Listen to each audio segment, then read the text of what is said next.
America की new intelligence head, first American Hindu spy lady Tulsi Gabbard मिलती हैं, वो भारतीय वजीर आजम नरेंद्र मोदी हैं। नाज़रीन, इंडिया और यूनाइटेड स्टेट्स ऑफ अमेरिका इस वक्त बातें कर रहे हैं कि वो कुछ कॉम्बैट व्हीकल्स की प्रोडक्शन, उसकी परचेज, उसके अलावा फाइटर जेट इंजन के बारे में भी एक डील की बात हो रही है। हमारी फौज हमें 77-78 साल ये बेचती रही कि मक्कार दुश्मन ने रात के अंधेरे में हमला कर दिया, और जब से पाकिस्तानी फौज पाकिस्तान में बेनकाब हुई है और अवामी नफरत शुरू हुई है, सबसे ज्यादा मोहब्बत भारत से आ रही है पाकिस्तानी फौज के लिए। अब देखिए, ये इत्तेफाक है, आप इसको क्या कहेंगे? कोइंसिडेंट कहेंगे? आप इसको क्या कैसे बोलेंगे कि मोदी साहब पहुंचते हैं अमेरिका वाशिंगटन डीसी, उसी दिन तुलसी गैबर्ट न्यू हेड ऑफ इंटेलिजेंस जो है, he is a very proud Indian.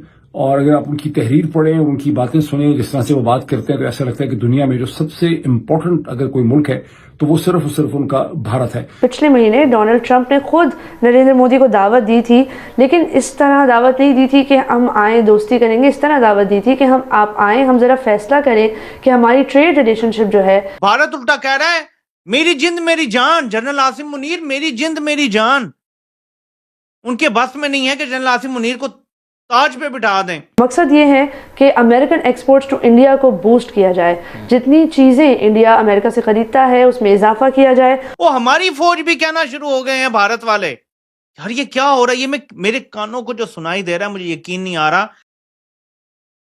नमस्कार दोस्तों, यूएस की धरती पर कदम रखते ही पीएम मोदी ने सबसे पहले यूएस के newly elected US intel chief Tulsi Gabbard से मुलाकात की।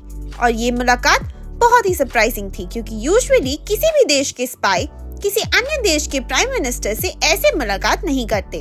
वैसे हमने पहले भी देखा है कि पीएम मोदी जब भी फॉरेन कंट्रीज जाते हैं, वे इंडियन ओरिजिन के एमपीज या प्राइम मिनिस्टर से जरूर मिलते हैं।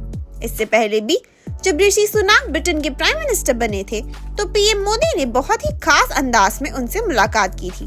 और हम बात सिर्फ इंडियन सीईओज या पीएम्स की ही क्यों करें, हमारे प्राइम मिनिस्टर का दिल इतना बड़ा है कि वो फॉरेन कंट्रीज में रह रहे इंडियन वर्कर्स से भी मुलाकात करते हैं। और यही पीएम मोदी को सबसे खास बनाता है, वो अपने कल्चर और संस्कृति को कभी नहीं भूलते। इसी टॉपिक पर चलिए आगे पाकिस्तानी मीडिया का रिएक्शन देखते हैं। वीडियो को लाइक और चैनल को सब्सक्राइब कर लें। इंडिया के प्राइम मिनिस्टर नरेंद्र मोदी पहुंचते हैं वाशिंगटन डीसी। डीसी पहुंचने से कुछ देर पहले ही new intelligence head, national intelligence की new head, first American Hindu women spy lady, spy head Tulsi Gabbard अपना ओथ लेती हैं। उनकी ओथ टेकिंग सेरेमनी होती है, स्वेरिंग इन सेरेमनी, जो कि प्रेसिडेंट ट्रंप उसमें होते हैं और वो हलफ उठवाते हैं। और तुलसी गैबर्ट अपनी ये ओथ टेकिंग सेरेमनी के साथ ही जो फर्स्ट लीडर दुनिया का पहला लीडर जिससे अमेरिका की new intelligence head, first American Hindu spy lady Tulsi Gabbard मिलती हैं, वो भारतीय वजीर आजम नरेंद्र मोदी हैं। मैंने सही कहा ना कि कितना अनयूजुअल एंगेजमेंट है। देखिए, इसके बारे में कोई वो बात नहीं थी कि वो ये मुलाकात होगी। और मैं आपको एक और बात बताऊं इसके बारे में, और वो ये है कि इस तरीके से जो स्पाई हेड होता है वो दुनिया के लीडर्स के साथ नहीं मिलता, मुलाकातें नहीं करता। अमेरिका का स्पाई लीडर दुनिया के जो लीडर्स हैं उनके साथ, इंटेलिजेंस का जो हेड होता है वो मुलाकात नहीं करता। आप यहाँ से अंदाजा लगाएं, मुझे एक ज़िमनी बात याद आ गई। मैं एक भारतीय किसी सहाफ़ी का देख रहा था कोई प्रोग्राम, तो हमारी फौज हमें 77-78 साल ये बेचती रही कि मक्कार दुश्मन ने रात के अंधेरे में हमला कर दिया, और जब से पाकिस्तानी फौज पाकिस्तान में बेनकाब हुई है और अवामी नफरत शुरू हुई है, सबसे ज्यादा मोहब्बत भारत से आ रही है पाकिस्तानी फौज के लिए। और मैं तो हैरान रह गया हूं यार कि एक एक उनका मीडिया पंडित कह रहा है, जी ओहो इमरान खान ने तो फौज को बड़ा बदनाम कर दिया, हमारी फौज भी कहना शुरू हो गए हैं भारत वाले।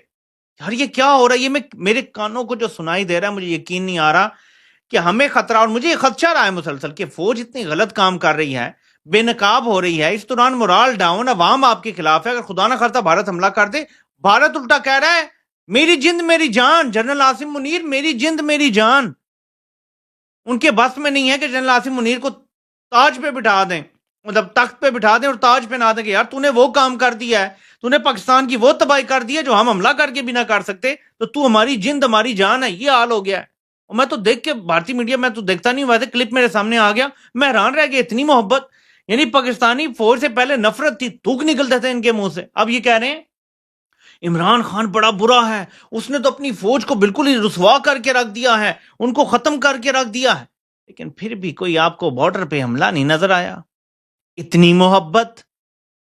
इसी तरह नेशन हो सकता है इकट्ठी हो जाती, भारत हमला करता, हमारी फौज जवाब देती, मलका तरन्नुम नूर जहां के नगमे होते और शायद कौम फिर से साथ हो जाती।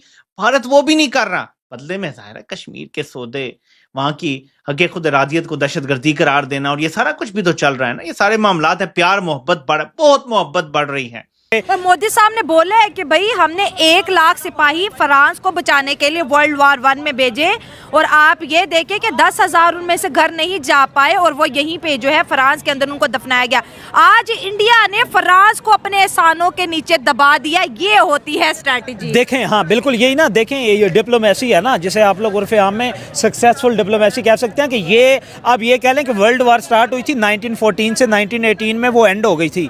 आप ये देख लें कि ऑलमोस्ट 114-15 साल हो गए हैं, और उस बात को उन्होंने याद रखा। डिप्लोमेसी चेक करें कि उन्होंने उस बात को रिमेंबर किया। रिमेंबर करने का उन्होंने कहा कि हाँ वाकया हम आप लोगों के एहसान मंद हैं, और उनकी मेमोरीज वहाँ पे बनाई हुई हैं। अब सिमेट्री बनी हुई है, सिमेट्री, हाँ वो बनी हुई है, सारा कुछ उन्होंने। और दूसरी बात ये कि आप सबसे बड़ा एलिमेंट ये देखें नरेंद्र मोदी के विजिट का, कि मेरे ख्याल में एशिया का ये पहला प्राइम मिनिस्टर होगा साउथ एशिया का जो किसी आप ये कह लें कि यूरोपीय ममालिक में गया और इसी इतने डेवलप कंट्री में गया, और उसका हेड ऑफ द स्टेट उनको रिसीव करने आया, ड्रॉप भी करने गए, रिसीव करने आया। फिर उनके साथ बायलैटरल उनकी एग्रीमेंट्स के आप उन्होंने डिफेंस पे बात की, उन्होंने ट्रेड पे बात की, उन्होंने फॉरेन इन्वेस्टमेंट पे बात की। मोदी का तो खैर यही है ना कि उनका तो पर्सनल बिजनेस है ही कोई ना। हमें तो ये मुसीबत पड़ी हुई होती है, हमें से शश पंज में होता है कि हमारे हेड ऑफ द स्टेट पता नहीं या कोई लाहौर के लिए कोई चीज़ लेने जा रहे हैं, या कोई अपार्टमेंट्स की डील करने जा रहे हैं, या उसका तो कोई जाती बिजनेस है ही कोई ना। तो उन्हें यह था कि प्योरली पता था कि इंडिया के ही इंटरेस्ट पे बात होगी। उन्होंने फॉरेन उन्होंने आप ये कह लें कि डिफेंस इशू पे बात की, उन्होंने डिफेंस कोऑपरेशन पे कोऑपरेशन बढ़ाने की बात की है। भाई मार्से तक, मुंबई से लेके मार्से तक कॉरिडोर ओपन करेंगे, आईमैक को एक्सपैंड करने की बात करें। हमारा सीपैक बेचारा जो है अभी तक जो है ना डामाडोल, वो हम 2009 से सीपैक पे लगे हुए हैं। जरदारी साहब कहते हैं ऐसी वो बनाया सी, मुशर्रफ साहब कहते हैं ऐसी, गिलानी साहब कहते हैं कि मैं गया था। और उसके बाद और हमारे सीपैक में जो मौजूद है हमारे सीपैक के मिनिस्टर है ना, आप ये कह लें वो क्या नाम है, एहसन साहब, वो हर हफ्ते बाद आके कहते हैं कि हमारा सीपैक खतरे में, और पिछले ना 15 साल से सीपैक खतरे में। आप ये देखें कि उन्होंने इस डिप्लोमेसी से दोबारा अपने उस प्रोजेक्ट को एक्सपेंड किया, और कभी भी आप कहीं पे भी आप देख लें कि फ्रांस की तरफ से कोई ऐसा कमेंट नहीं आया कि हमें हमारी सिक्योरिटी खतरे में है, हमारे इंटरेस्ट खतरे में है, हमारी इन्वेस्टमेंट जो वो खतरे में है।